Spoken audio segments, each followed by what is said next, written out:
हम बनाएंगे आज मसाले से भरे करेले। तो उसके लिए हमें 1 टेबल स्पून साबुत धनिया, 1 टेबल स्पून ज़ीरा, 1 टेबल स्पून हमें चाहिए साबुत धनिया और सौंफ 1 टेबल स्पून, चौथाई टीस्पून हमें चाहिए राई, 6 साबुत काली मिर्चें और थोड़ी सी कलौंजी। इनको हमने भून लेना है। और ये है लहसुन, अदरक और कैरी 2-2 टेबल स्पून। और हमने इस मसाले को भूनने के बाद पीस लेना है। ये है मेरे पास 3 प्याज, जिन्हें मैंने थोड़ा मोटा काटा है। और अब हम इसको चौथाई कप तेल में फ्राई करेंगे। जब ये हल्की सी पिंक हो जाएगी ना, तो फिर हम इसको मसाला डाल के मज़ीद पकाएंगे। तो ये बहुत ही मज़े का मसाला बनेगा, जिसको हम करेलों में भरेंगे और फिर हम करेलों को फ्राई करेंगे।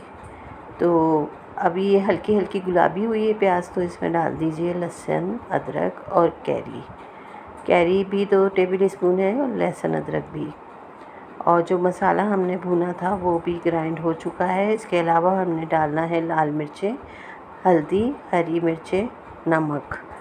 ये सब आप अपनी मर्ज़ी से ले लीजिएगा, जितना आपको पसंद हो। मेरे पास तकरीबन 8 से 10 करेले थे, उस हिसाब से मैंने मसाला बनाया है। अब आप ये मसाला इसमें डाल दीजिए प्याज में।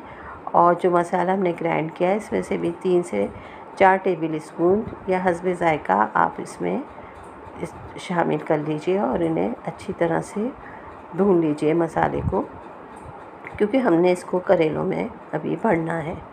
तो ये बहुत ही मज़े का बनेगा इंशाल्लाह, तो आपको पसंद भी आएगा।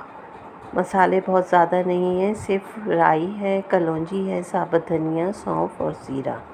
इनको हमने ड्राई रोस्ट किया है और ग्राइंड किया है। जब ये अच्छी तरह भुन जाएगा मसाला और ठंडा हो जाएगा, तो हम इनको करेलों में भर लेंगे और इसे धागों से बांध देंगे। धागे से बांध देंगे, धागों से नहीं, धागे से बांध देंगे। तो चलिए ये काम भी मुकम्मल करते हैं। और बाकी ये मसाला बचा है, उस मसाले में मज़ीद मैं 1 टेबल स्पून मसाला और मिक्स कर रही हूँ, क्योंकि मेरे हिसाब से मुझे अब ये मसाला कम लग रहा है। अब डालते हैं हम आधा कप घी और उसमें ये करेले जो हमने धागे से बांधे थे वो डाल देते हैं। और इनको हल्की आंच पे हम इतनी देर पकाएंगे ताकि ये नीचे से सुनहरी हो जाए।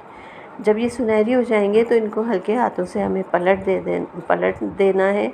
और फिर इसको ढक्कन लगा के हम मज़ीद हल्की आंच पे इतनी देर पकाएंगे कि ये करेले गल जाए। तो ये आहिस्ता आहिस्ता आपने पलटना है, बहुत ज़ोर से इस पे नहीं चम्मच को मारिएगा, वरना ये मज़ीद टूट जाएंगे, क्योंकि ये बिखर जाते हैं जल्दी से। तो ये देखिए हल्का हल्का सा इन पे कलर आ जाएगा, तो इनको आप पलट दीजिएगा। और इनको फिर हम सारे इसी तरह से आहिस्ता आहिस्ता पलट देंगे और कुछ देर ढक के इनको मज़ीद पकाएंगे, क्योंकि अभी हमने इसमें ये बचा हुआ मसाला भी शामिल करना है, ताकि करेले और भी जायके में अच्छे बने। तो जब तक ये थोड़े से नरम होते हैं और इन पे कलर आता है, हम इंतज़ार कर लेते हैं।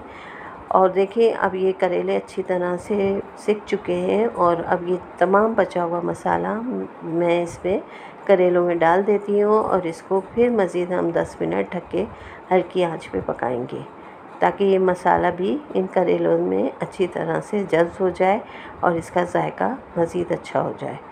तो अब ये 10 मिनट बाद देखें कि कितने लज़ीज़ किस्म के ये करेले बने हैं और इनका जायका बहुत ही अच्छा है। मैंने आखिर में जब दम हो चुके थे तो 5 मिनट मज़ीद इसको और दम पे रखा है। थोड़ा सा जो मसाला मेरे पास बचा था वो छिड़क दिया था और 5 मिनट मज़ीद दम पे रख दिया, तो इससे उसका जायका और खुशबू और भी अच्छी हो गई है।